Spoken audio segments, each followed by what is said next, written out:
Welcome to our presentation of Disney's Cinderella. This very popular film actually contains many aspects to analyze historically, socially, and visually. A few things we will be looking at will include original written variants of Cinderella that influenced the film, how different cultures and social issues impacted the tale of Cinderella, and analysis of visuals in the film such as color, context, and human body. We hope that you will find this presentation both interesting and informative. Let's get started. Disney's Cinderella is based off Charles Perrault's variant Quadrille written in 1697. Charles Perrault was born to a wealthy bourgeois family and became an extremely prominent French author. His works are based on pre-existing French folk tales, along with some borrowed ideas from Italian literature such as the works of Straparola. Perrault's writings also had an impact on the works of the Grimm brothers over 100 years later. 17th century fairy tales began to become geared toward children and were directed toward the civiling process of young people and setting standards for behavior. This social phenomenon is apparent in Perrault's writings and also women writers of the salon culture. For instance, Cinderella's character is portrayed as humble, kind, and charming. The tale conveys the message that these attributes are admirable and will not go unrewarded. The writings of Perrault and women writers of the salons are also responsible for an influx of literary fairy tales in the 18th century that take a more definite shape in children's literature. Because Perrault's variant of Cinderella is one of the most popular and does not include any explicit violence as in other versions such as the Grimm's, it provided an excellent basis for Disney's film. While Disney's film is based off Perrault's variant, the Grimm brothers' version also impacted certain aspects of the film. Aschenputtel was published in the Grimm's folktale collection in 1812. Aschenputtel is more detailed than Perrault's version and includes some violent content such as self-mutilation when the stepsisters cut off parts of their feet to fit into Cinderella's slipper to attempt to marry the prince. For obvious reasons, Disney left out this part of the story. However, they did include animal helpers, which was first introduced in the Grimm's variant. In Aschenputtel, birds help Cinderella by granting her wishes and helping her to pick out the lentils from the ashes, as seen in the illustration on the left. They even cry out a little rhyme to the prince when he mistakes the stepsisters for Cinderella, and pecks out the eyes of the stepsisters at the end of the story. Although the animals in Disney's Cinderella perform different actions than in the Grimm's variant, they still are considered animal helpers. The mice and birds sew her a dress for the ball, pictured below, and more notably, bring her the key to escape the room in which her stepmother has imprisoned her. Perrault and Grimm's variants are viewed as the two most influential in inspiring Disney's Cinderella. It is, of course, based on Perrault's variant, but as we can see, both variants have played an important part in the content of the film.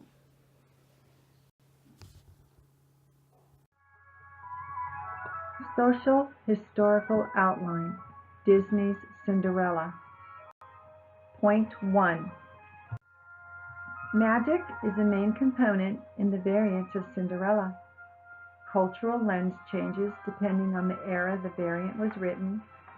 Comforted by magic in many ways and forms, Gold Eyes the fish, birds, trees, or dolls, a vast array of godmothers are used.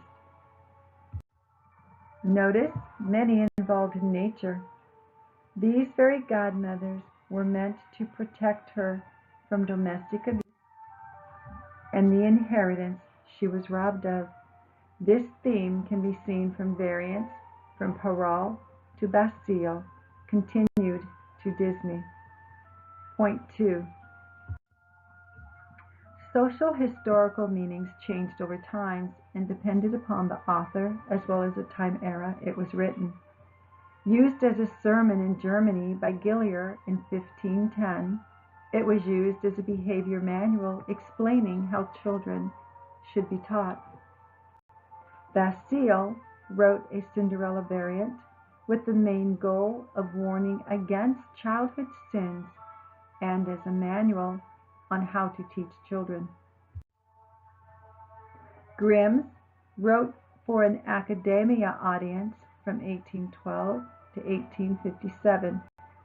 He started writing for children when his stories became popular. Grimm's set the bar for children's literature. Basile wrote his variant of Cinderella to make fun of royalty. He died during the Reformation of Italy. Point 3. Variants differ socially depending upon the era. Ye Xin, a Chinese Cinderella written in 850 AD, the oldest variant known, promoted a meek and dutiful place of a woman. This was a rise variant. Straparola variant, written in 1550 in Venice, Italy, focused on the rags to riches, or as also known, rise tales, promoting dreams come true. Basile included an element of regalism in his 1630 writings in Naples when he translated his variant into Neapolitan dialect. The European tales, in contrast, are mainly restoration-type tales. America, through Disney, focused on the rags-to-riches tale, giving it new life and meaning. Different writers had different goals in writing their variants of Cinderella, as we can see. Cinderella was originally written for an adult audience, which included domestic abuse, sexuality, and inheritance issues, which were taboo items. In this time era, it was more easily discussed through these stories. It was Disney who made Cinderella child-friendly.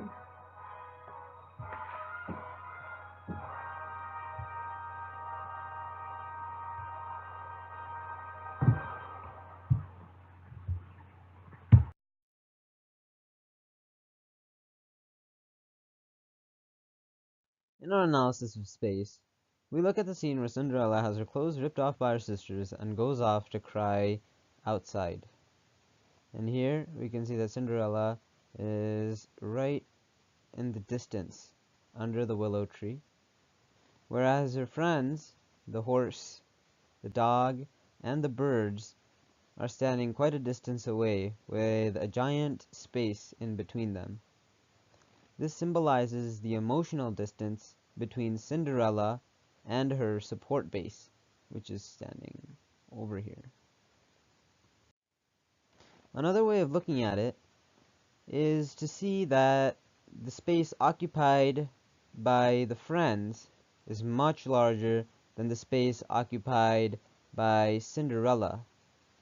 And that included with the great distance between the two, we can see that Cinderella is feeling very small and contained to herself, whereas her friends are willing to help but are unable due to the great distance created by the emotional separation. For our analysis of line, we look at the scene where Cinderella first meets the prince, and this is all seen through the eyeglass of the king's advisor. In the beginning, we can notice a foreshadowing. We can see that the prince and Cinderella form a pair of parallel lines. This indicates that the two are equal and will go forward in life together. These two lines are surrounded by the big circle of the lens, indicating the circle of life. Thus, we can see that the pair will fall in love and live together the rest of their lives. Analyzing the progression of the banister itself, we can see that it models Cinderella's own story. Here, where the banister meets the ground, it's a reflection of Cinderella's beginning as a servant to her stepsisters and stepmother. Slowly, as the banister moves up, it peaks near where the fountain is, and this indicates Cinderella's coming into power when she becomes a princess. After this, the banister plateaus, and this indicates the happily ever after experienced by the princess and the prince. It is very important to note, however, that the banister never leaves contact with the ground, and this shows that Cinderella is always humble. She always remembers her roots, and this is what allows her to achieve the greater heights in her life. We can analyze this scene from the view of deserving and desiring. Here we can see that the prince is able to represent power, and as such he is bowing to Cinderella, indicating that Cinderella is the receiver of power.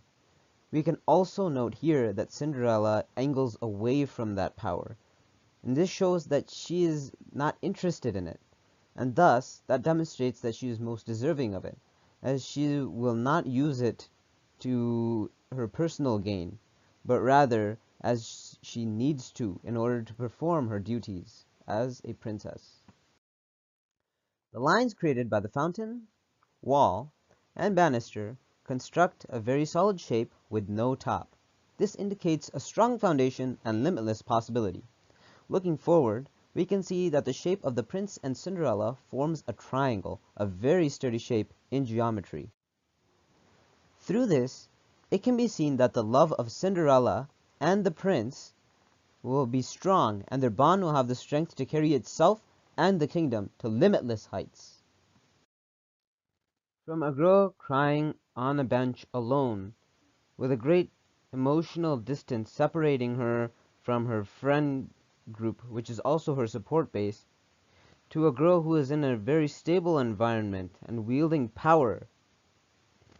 The combination of the line and space analysis of these two scenes clearly shows the progression of someone who is in the depth of their despair, staying true to themselves and true to their own roots. And through this virtue, that person is able to wield power and still, being true to themselves, rid themselves of the oppression and conquer their enemies and come out winning.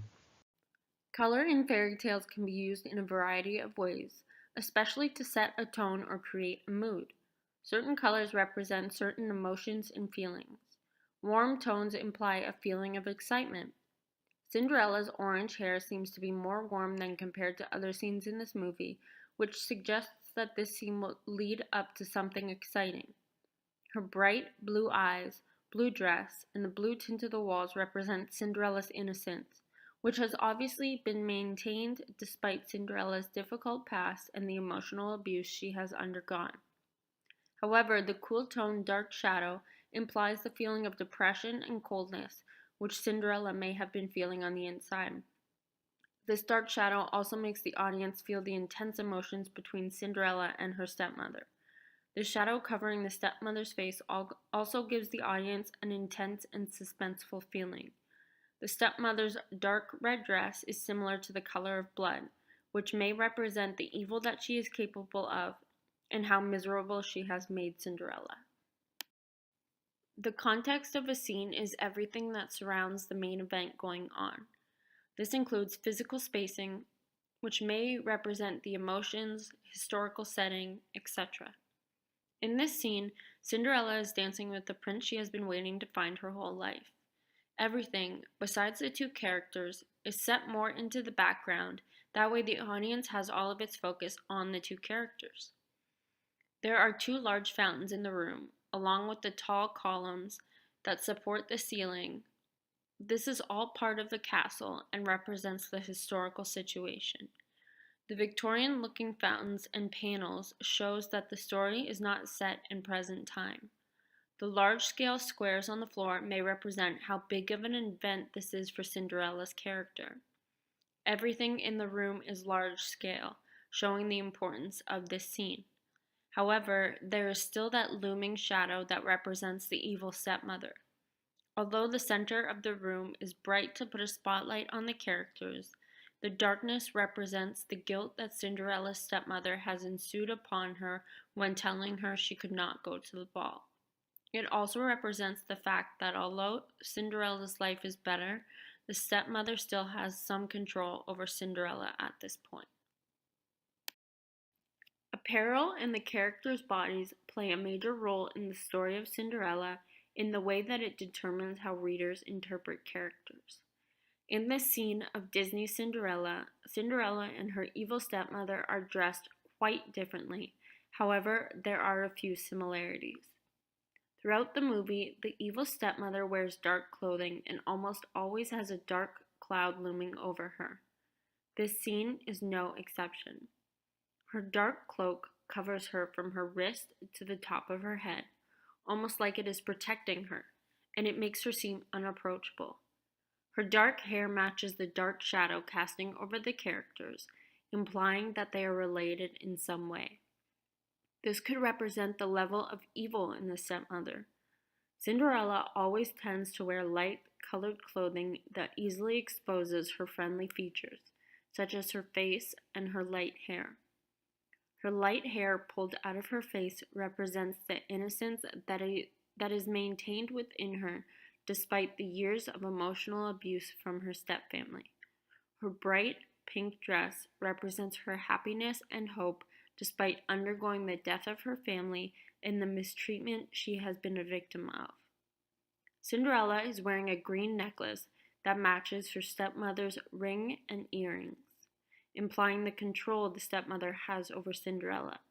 Despite all of these aspects that help establish the evil of the stepmother is also wearing a light pink shirt under her dark cloak.